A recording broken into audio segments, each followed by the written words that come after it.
다 찾으셨으면 우리 한 목소리로 함께 6절과 7절 말씀을 읽겠습니다. 아무것도 염려하지 말고 다만 모든 일에 기도와 간구로 너희 구할 것을 감사함으로 하나님께 아뢰라. 그리하면 모든 지각에 뛰어난 하나님의 평강이 그리스도 예수 안에서 너희 마음과 생각을 지키시리라. 아멘. 할렐루야. 예배 자리에 나오신 모든 성도님들 환영하고 축복합니다. 날씨가 많이 덥습니다. 본격적으로 여름이 시작된 것 같은데 여러분 여름에 주님의 마음을 시원케 하시는 모든 성도님들이 되시기를 바랍니다. 오늘 함께 읽은 말씀을 중심으로 기도와 평강을 누리는 삶이라는 제목으로 함께 말씀을 살펴보려고 합니다. 오늘이 빌립보서 마지막 시간입니다. 근데 이제 본문을 다루기에는 4장 2절부터 22절까지 다루기에는 너무나 분량이 많기 때문에 이 4장 6절과 7절을 중심으로 해서 그 앞의 부분과 뒤의 부분을 함께 살펴보는 것으로 빌립보서를 마무리하려고 합니다. 우리는 지난 12월 18일부터 오늘까지 12번에 걸쳐서 빌립보서 말씀을 살펴보았습니다. 빌립보서의 변치 않는 주제는 바로 그리스도 안에서의 기쁨입니다. 기쁨. 세상은 기쁨이 없습니다. 세상이 주는 것은 사실 쾌락이죠. 쾌락. 금방 있다가 사라지는 쾌락. 그러나 성경이 말씀하고 있는 것은 그리스도 안에서 우리에게 영원한 기쁨과 소망이 있다는 것을 강조해서 말씀하고 있습니다. 세상이 줄 수 없는, 그렇기 때문에 오직 주님 안에서만 누릴 수 있는 이 기쁨을 우리가 함께 말씀을 통해서 살펴보고자 합니다. 우리가 읽은 이 빌립보서 4장 6절과 7절 말씀은 우리가 잘 암송하고 있는, 그리고 우리가 즐겨서 또 마음에 새기고 있는 그런 말씀입니다. 이 약속의 말씀은 오늘을 살아가는 많은 현대의 그리스도인들에게 굉장한 위로와 소망을 주는 말씀입니다. 사실 많은 사람들이 이 세상을 살아가면서 염려하면서 살아가고 있죠. 아마 말씀을 듣는 이 시간에도 염려가 우리의 마음을 사로잡는 그러한 분들도 계실지도 모르겠습니다. 그런데 성경은 분명하게 우리에게 말씀하고 있습니다. 염려하지 마라. 염려하지 말라고 말씀하고 있는데 그 앞에 더 강하게 우리에게 권면하고 있습니다. 아무것도 염려하지 말아라 라고 말씀하고 있습니다. 사실 염려라는 것이 그렇죠. 염려가 한번 우리의 마음을 사로잡기 시작하면 그 염려는 꼬리에 꼬리를 물고 우리의 마음과 생각을 삼켜버립니다. 그래서 기도하지 못하게 하고 하나님의 말씀에 집중하지 못하게 하고 결국 우리의 삶을 하나님께 집중하지 못하는, 우리의 현재의 삶과 어떤 세상의 근심과 걱정에 매이게 하는, 그것이 바로 염려가 우리에게 가져다 주는 아주 좋지 않은 결과라고 할 수 있습니다. 그래서 오늘 본문 말씀은 우리에게 아무것도 염려하지 말고 오직 모든 일에 기도와 간구로 너희 구할 것을 감사함으로 하나님께 아뢰라. 그리하면 모든 지각에 뛰어나신 하나님의 평강이 너희 마음과 생각을 지키시리라 라고 권면을 하고 있습니다. 이 빌립보서 4장 6절과 7절의 말씀은 결국 빌립보서 1장부터 4장까지 말씀하고 있는 이 그리스도 안에서의 기쁨과 소망을 집약적으로 우리에게 보여주는 결론의 말씀입니다. 누구나 다 기도와 평강을 누리고 싶어 합니다. 사실 이 기도할 수 있고 이 기도로 말미암은 평강을 누리는 것은 누구만 누릴 수 있을까요? 바로 성도, 그리스도인만 이 기도와 평강을 누릴 수 있다는 사실을 우리는 기억해야 됩니다. 기도가 무엇입니까? 기도는 우리가 하나님께 아뢰는 것이죠. 그런데 이 기도야말로 가장 삼위일체적인 신비한 신앙의 행위라는 것을 기억해야 됩니다. 기도는 성도가 하나님을 향해서 하는 것이고, 기도는 성도가 그리스도 안에서 하는 것이고, 기도는 성도가 성령을 의지하여 하는 것입니다. 다시 말하면 기도는 하나님을 향해서 그리스도 안에서 성령을 의지하여 하는 매우 강력한 삼위일체적인 우리의 신앙의 행위라는 것을 기억해야 됩니다. 세상에 있는 사람들은 기도할 수 없습니다. 왜냐하면 그들은 하나님을 모르기 때문에 기도할 수 없습니다. 그러나 우리는 하나님을 알기 때문에, 하나님 보내신 자 그리스도를 믿기 때문에, 그리스도께서 우리에게 주신 성령을 믿기 때문에 기도할 수 있는 것이죠. 그렇다면 이 기도와 평강을 누리기 위해서는 우리가 먼저 정리하고 해결해야 될 것이 있습니다. 그것이 빌립보서 4장 2절부터 5절까지의 내용입니다. 우리 같이 2절부터 5절까지의 말씀을 한 절씩 교독하겠습니다. 내가 유오디아를 권하고 순두개를 권하노니 주 안에서 같은 마음을 품으라.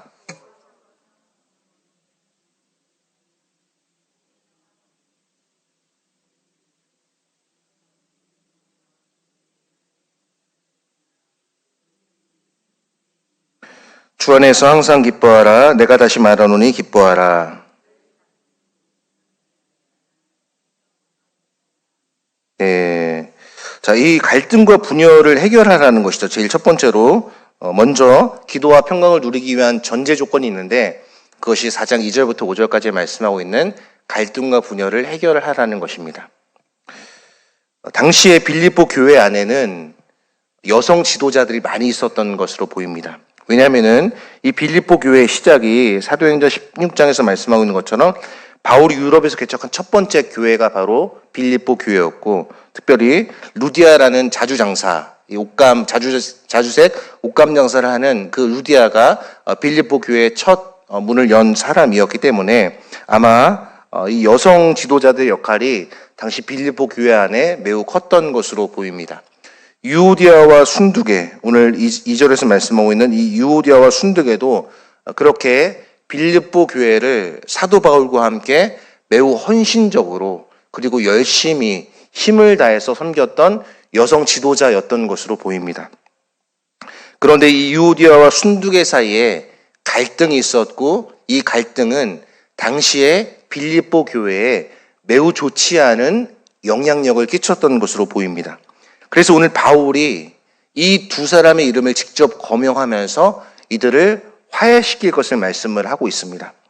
사실 유오디아와 순두개가 이렇게 분열과 갈등을 한 것은 어쩌면 당연한 것입니다. 왜냐하면 교회는 어떤 곳이냐면은 의인들이 모인 곳이 아니죠.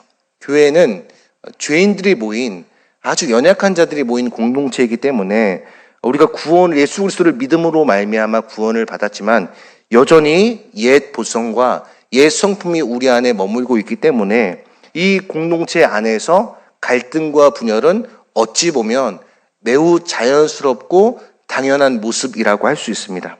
그런데 아마도 바울이 보았을 때에 이들의 이 둘의 유오디아와 순두개의 다툼이 짧지 않았던 것으로 보입니다. 그리고 그들의 다툼과 그들의 분열이 결국 공동체에 끼치는 해악이 매우 컸던 것으로 보입니다.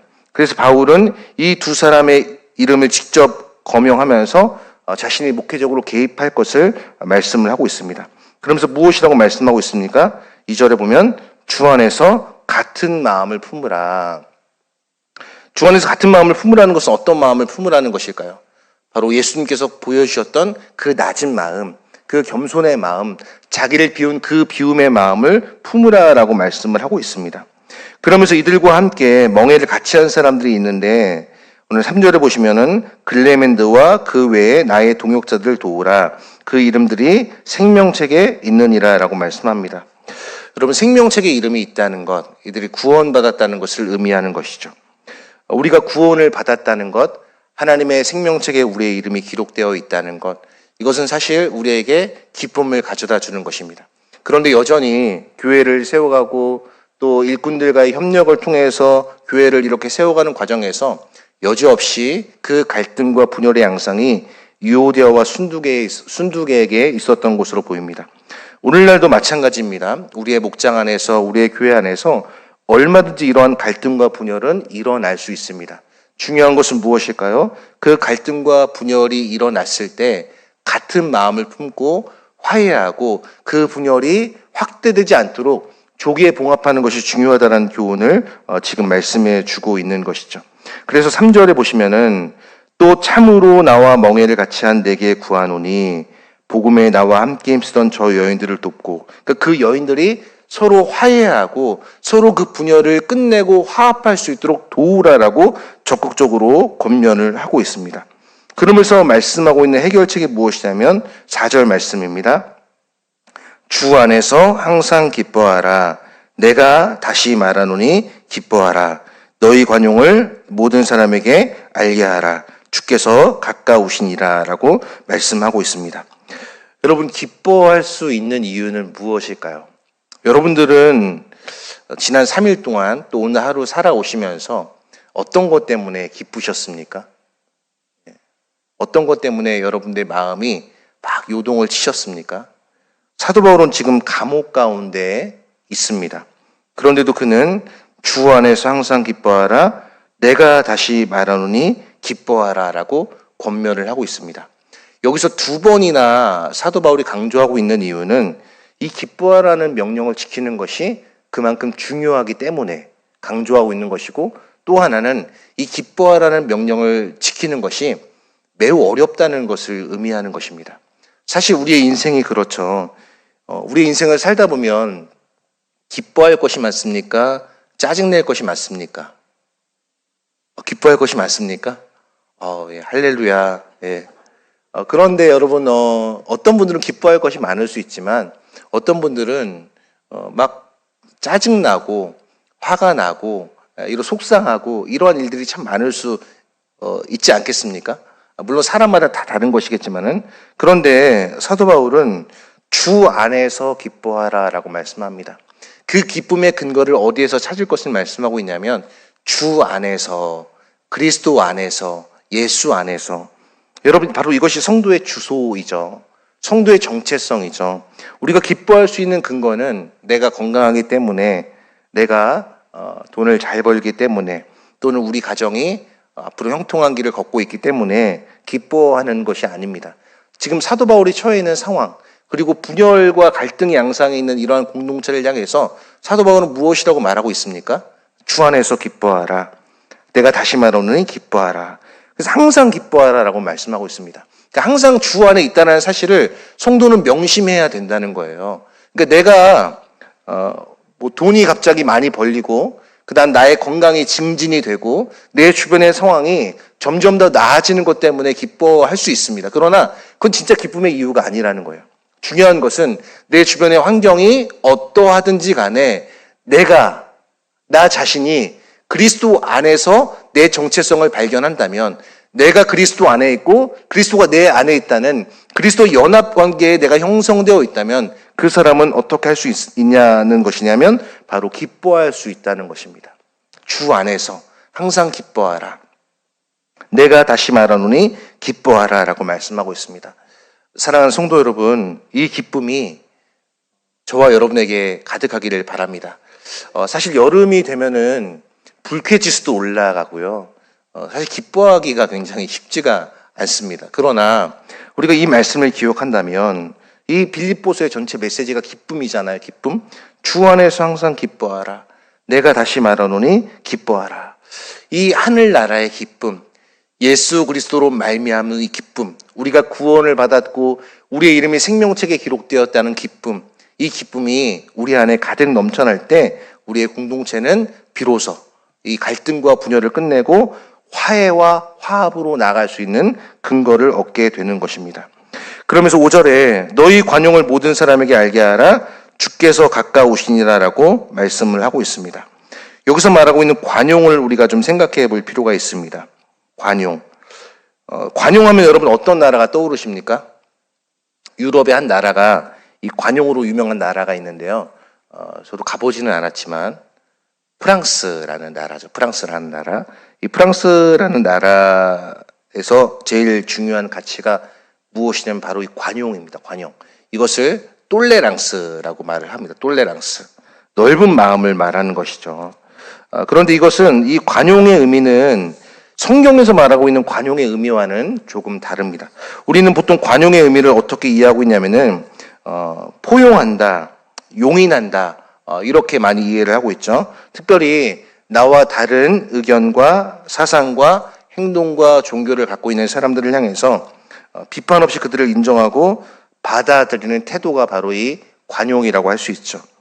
이것은 매우 많은, 그러니까 다원주의 사회에서 이 갈등을 줄이고 서로 상생하게 하는데 매우 중요한 요소가 바로 이 관용이라는 것입니다. 이 관용이라는 것은 긍정적인 의미로는 다름에 대한 존중, 나와 너가 다르지만 내가 너를 받아들이겠다. 이런 긍정적인 의미도 있지만 또 반대로는 옳고 그름에 대한 판단을 유보하고 무조건적인 허용이라는 잘못된 태도를 견지할 수도 있는 것이 바로 이 관용의 또 다른 의미라는 것이죠.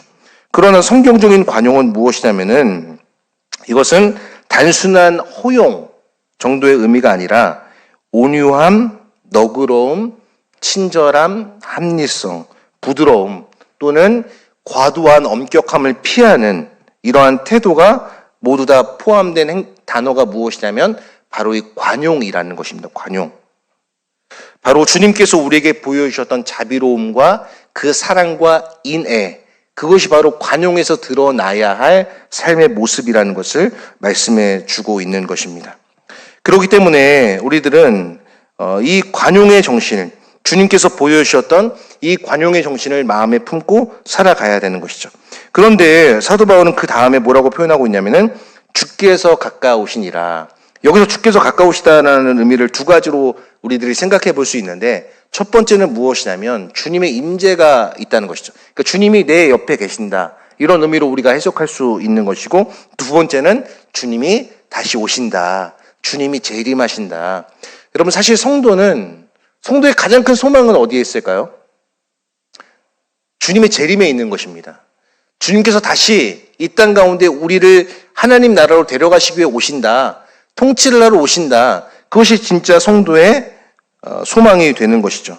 우리가 관용을 할 수 있는 이유는 무엇이냐면 바로 주님께서 다시 오시기 때문에 주님께서 다시 오신다고 약속하셨고 그때가 점점 더 가까워져 오고 있다는 것을 믿기 때문에 우리는 온유함과 친절함과 엄격하지 않은 태도로 다른 사람을 향해서 그렇게 본을 보일 수 있다는 것을 지금 말씀해 주고 있습니다.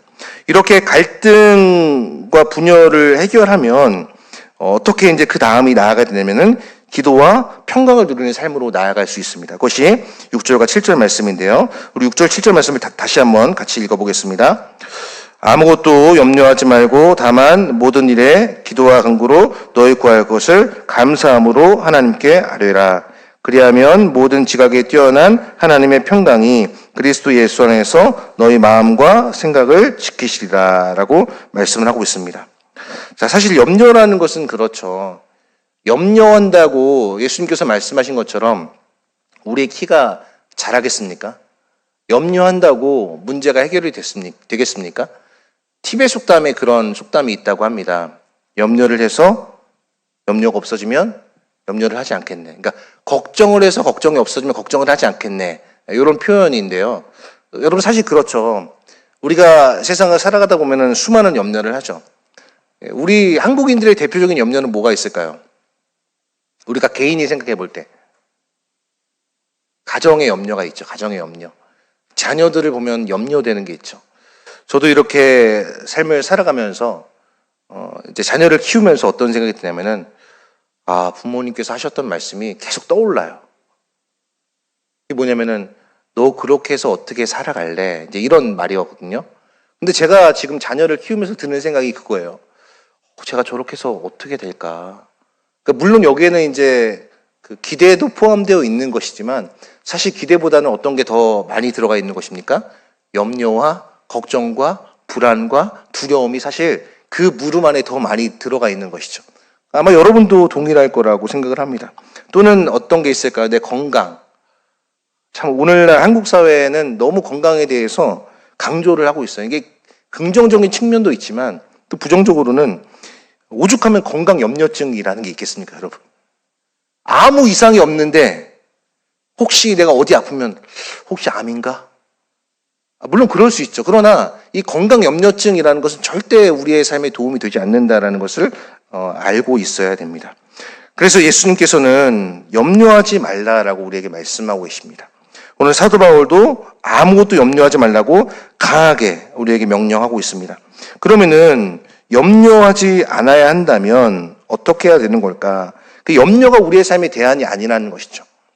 걱정한다고 걱정이 없어지면 걱정을 하지 않겠네라는 말처럼 여러분 자녀를 위해서 또 내 노후를 위해서 내 건강을 위해서 걱정을 한다고 내 노후가 해결되고 내 건강이 해결되고 내 자녀의 미래가 바뀐다면 우리는 걱정만 하고 있어도 됩니다. 그러나 문제는 그렇게 해서 되지 않는다는 것에 있습니다.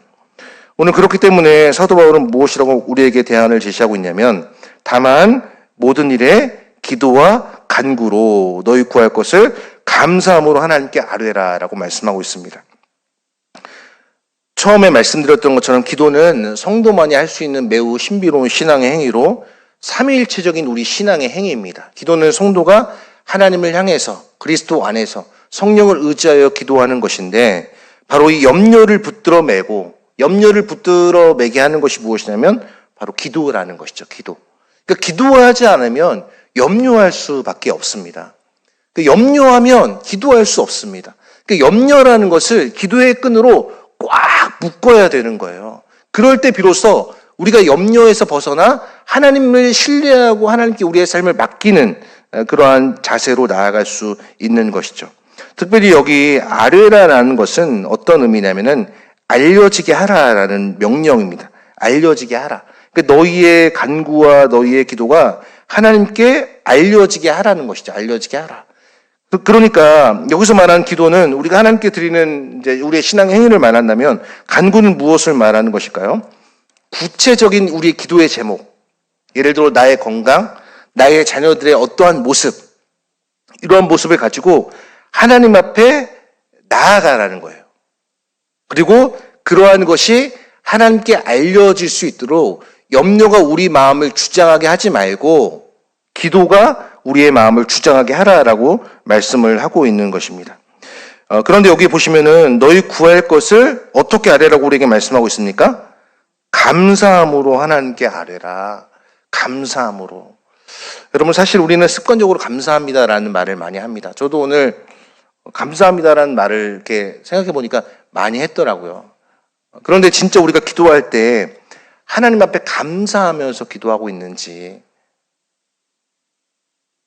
우리 안에 염려가 가득 차고 우리 안에 불안과 두려움과 이런 것들이 우리의 마음을 잠식하면 여러분 하나님께 감사할 수 없습니다. 그런데 하나님 앞에 감사하며 간구하게 되면은 그 염려가 우리의 삶을 잠식할 수 없는 것이죠. 마찬가지입니다. 기도와 간구로 우리가 하나님 앞에 감사함으로 나아갈 때 우리는 하나님께서 주시는 평강을 맛볼 수 있다는 것이죠. 그것이 7절 말씀입니다. 그리하면이 무엇입니까? 6절 말씀이죠. 아무것도 염려하지 말고 다만 모든 일에, 우리 인생에는 큰 일도 있고 작은 일도 있죠. 그런데 주님께서 우리에게 원하시는 것은 우리의 삶의 크고 작은 모든 일, 우리의 범사를 하나님께 맡기고 하나님께 아뢰기를 원하신다고 말씀하고 계세요. 그러면서 모든 지각에 뛰어난, 여기서 말하는 지각에 뛰어난 이라는 의미는 우리의 생각을 초월하는 하나님의 응답을 말씀하고 있습니다. 여러분 사실 우리는 생각의 한계가 많습니다. 그런데 하나님께서는 우리의 생각을 뛰어넘는 방법으로 우리의 기도를 응답하신다는 거예요. 여러분 가끔 이제 그런 경우가 있지 않습니까? 뜻밖에서 뜻밖의 사람을 만났을 때, 예상치 못한 곳에서 예상치 못한 일을 겪었을 때 그때 얼마나 황당하기도 하고 또 놀랍기도 하고 뭐 여러 가지 감정이 들지 않습니까? 그런데 하나님께서 우리가 염려하지 않고 기도하게 되면은 하나님께서 우리에게 어떤 응답을 주시냐면은 우리가 생각지도 못한 방법으로 우리의 기도를 응답해 주신다는 거예요.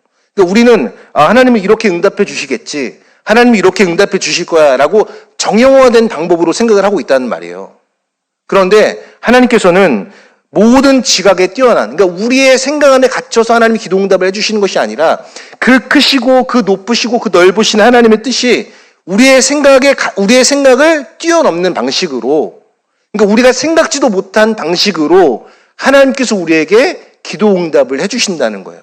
그러니까 우리가 봤을 때 하나님은 나의 삶에 기도 응답을 안 해주셨어, 이렇게 받아들일 수 있는 것이 나중에 보니까 하나님이 나의 생각을 초월해서 응답하셨네.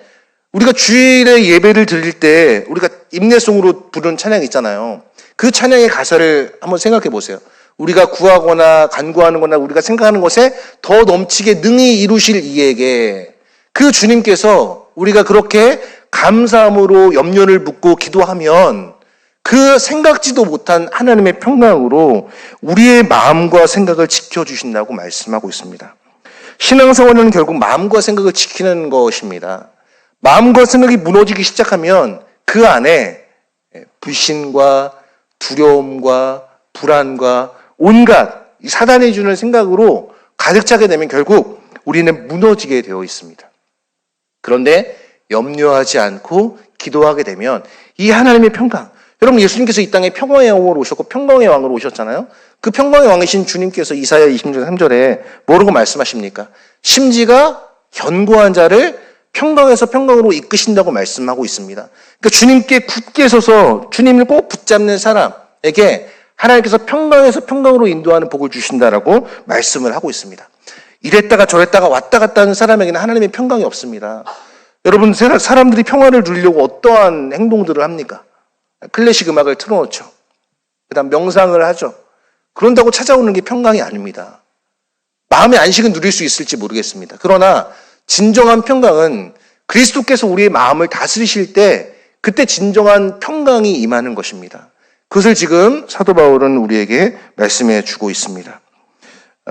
그래서 이제 이 기도와 평강, 그러니까 첫 번째가 갈등과 이 분열을 해결하는 것이고, 이 갈등과 분열을 해결하면 기도와 평강의 문이 열려서 기도와 평강으로 나아가는 것이고, 이제 8절부터 22절까지의 말씀은, 23절까지의 말씀은 바로 이 평강이 삶의 열매로 드러나는 것을 말씀하고 있습니다. 먼저 8절 말씀입니다. 제가 읽겠습니다. 그것들을 형제들아, 무엇이든지 참되며 무엇이든지 경건하며 무엇이든지 오르며 무엇이든지 정결하며 무엇이든지 사랑받을 만하며 무엇이든지 칭찬받을 만하며 무슨 덕이 있든지 무슨 기름이 있든지 이것들을 생각하라. 너희는 내게 배우고 받고 듣고 본 바를 행하라. 그리하면 평강의 하나님 너희와 함께 계시리라 라고 말씀을 하고 있습니다.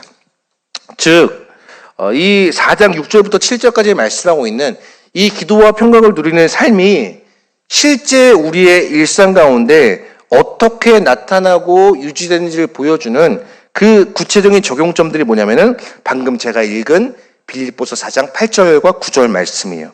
올바른 생각과 삶의 원리를 지금 말씀해 주고 있는 것이죠. 여러분, 잠언 4장 23절에서 무릇 지킬 만한 것보다 너희 마음을 지키라. 생명의 근원이 이에서 남이니라 라고 말씀하고 있는 것처럼 우리의 생각은 우리의 마음에 그리고 우리의 마음의 평강에 직접적인 영향을 끼치는 것이 바로 우리의 생각이라는 것이죠. 그렇기 때문에 염려를 기도로 바꿨다고 끝이 아니라 이 하나님의 평강이 구체적으로 우리의 마음의 생각을 지키도록 그렇게 우리의 마음을 하나님의 말씀으로 가득 채워야 된다는 것이죠. 평강을 누리는 삶은 말씀드린 것처럼 뭐 클래식 음악을 듣는다 또는 명상을 한다 뭐 이런 곳에 있는 것이 아니라 바로 이 선을 추구하는 생각, 오늘 4장 8절에서 말씀하고 있는 것처럼 선을 추구하는 생각과 그리고 실천으로 이어진다는 것이죠. 이 실천을 오늘 4장 10절부터 20절까지는 무엇이라고 말씀하고 있냐면은 자족, 감사, 그리고 선교적인 헌신으로 드러나고 있습니다. 우리 4장 11절 말씀을 같이 한번 읽어보겠습니다. 4장 11절 말씀. 내가 궁핍함으로 말하는 것이 아니라 어떠한 형편이든지 나는 자족하기를 배웠노니. 당시에 이 로마 사회에서는요, 스토아 철학이 굉장히 유행했습니다. 여러분 아마 도덕 시간에 배우셨을 텐데, 이 스토아 학파와 에피쿠로스 학파가 있는데, 이 에피쿠로스 학파는 굉장히 그 쾌락을 추구했던 학파였고, 스토아 학파는 뭔가 이렇게 절제, 금욕을 추구했던 학파였습니다.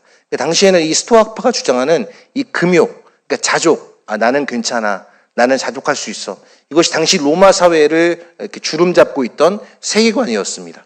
그런데 이러한 자족의 형편 안에서 사도 바울은 지금 감옥에 갇혔는데 내가 궁핍함으로 말하는 것이 아니라 어떠한 형편인지 나는 자족하기를 배우노라. 그 자족의 비결을 말씀하고 있는데 구체적으로 12절, 13절에서 말씀하고 있습니다. 나는 비천에 처할 줄도 알고 풍부에 처할 줄도 알아. 모든 일, 곧 배부름과 배고픔과 풍부와 궁핍에도 처할 줄 아는 일체의 비결을 배우노라 라고 말씀하고 있습니다. 여러분, 성도는 바로 이런 자들입니다. 옛날에 이게 구체적인 근거가 있는 건지는 잘 모르겠는데요. 옛날에 선비들이 물만 마시고도 이렇게 그 당시 이쑤시개가 있었는지 모르겠지만은 물만 마시고도 마치 고기를 먹은 것처럼 이쑤시개로 치아를 이렇게 정리했다는 그런 얘기를 얼핏 들은 적이 있습니다. 이게 선비정신이지 않습니까? 선비정신. 그러니까 그리스도인에게는 이런 일체의 비결, 풍부에도 교만하지 않고 비천에도 낙심하지 않을 수 있는 그런 자세가 필요한 것이죠. 풍부하다고 해서 나의 미래는 이렇게 잘 될 것이다 라는 교만한 생각을 버리고, 비천하다고 해서 나의 미래는 이렇게 쭉 앞으로 비천하게 이어질 것이다 라는 그런 절망적인 생각을 버리고, 오직 그리스도에서 우리에게 주시는 그 평강이 나의 말과 나의 삶과 나의 행동과 나의 시선에서 드러날 수 있도록 그렇게 마음과 생각을 지키는 삶을 맛보고 드러내라는 것을 지금 말씀하고 있습니다. 그러면서 이제 더 나아가서 이 자족과 감사에 이어서 선교적인 헌신을 말씀하고 있죠. 빌립보 교회의 헌금과 바울의 감사가 4장 14절부터 20절까지 나오는데, 사실 바울은 이 빌립보 교회가 자신을 위해 드린 헌금을 굉장히 기쁘게 받았습니다. 그래서 바울이 이렇게 이야기를 하고 있죠. 17절 말씀에 보면은 내가 선물을 구함이 아니요 오직 너희에게 유익하도록 풍성한 열매를 구함이라. 내게는 모든 것이 있고 또 풍부한지라. 에바브로 디도편에 너희가 준 것을 받음으로 내가 풍족하니 이는 받으실 만한 향기로운 제물이요 하나님을 기쁘시게 한 것이라. 나의 하나님이 그리스도 예수 안에서 영광 가운데 그 풍성한 대로 너희 모든 쓸 것을 채우시리라. 하나님 곧 우리 아버지께 세세무궁하도록 영광을 돌릴지어다. 아멘이라고 말씀하고 있습니다. 그러니까 세상적인 원리는 내가 돈이 있으면 보내고 돈이 없으면 안 쓰고, 그런 게 세상적인 원리라면, 오늘 이 선교에 대한 이 선교적 헌신은 그 세상적인 어떤 경제 논리를 뛰어넘는 그런 없는 가운데서도 풍성하게 드릴 수 있는 이 놀라운 헌신을 말씀하고 있습니다.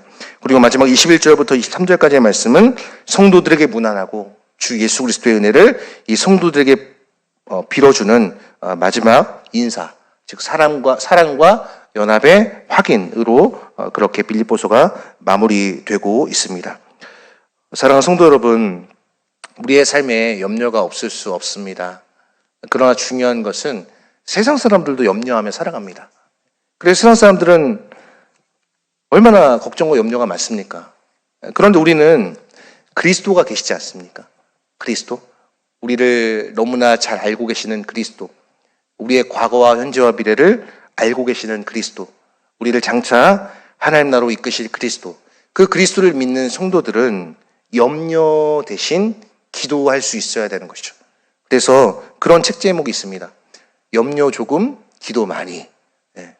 여러분의 염려를 좀 줄이시고 그 줄인 염려를 기도에 더 많이 에너지를 들이시기를 바랍니다. 그럴 때 우리의 마음과 생각을 지키시는 이 하나님의 평강이 우리가 생각하지도 못한 방식으로 우리에게 임하는 것을 경험할 수 있게 될 것입니다. 그러한 은혜를 누리게 되는 저와 우리 모든 성도님들 되실 수 있기를 주님의 이름으로 간절히 소망하며 축복합니다. 우리 시간 함께 말씀을 기억하면서 찬양하고 기도하겠습니다.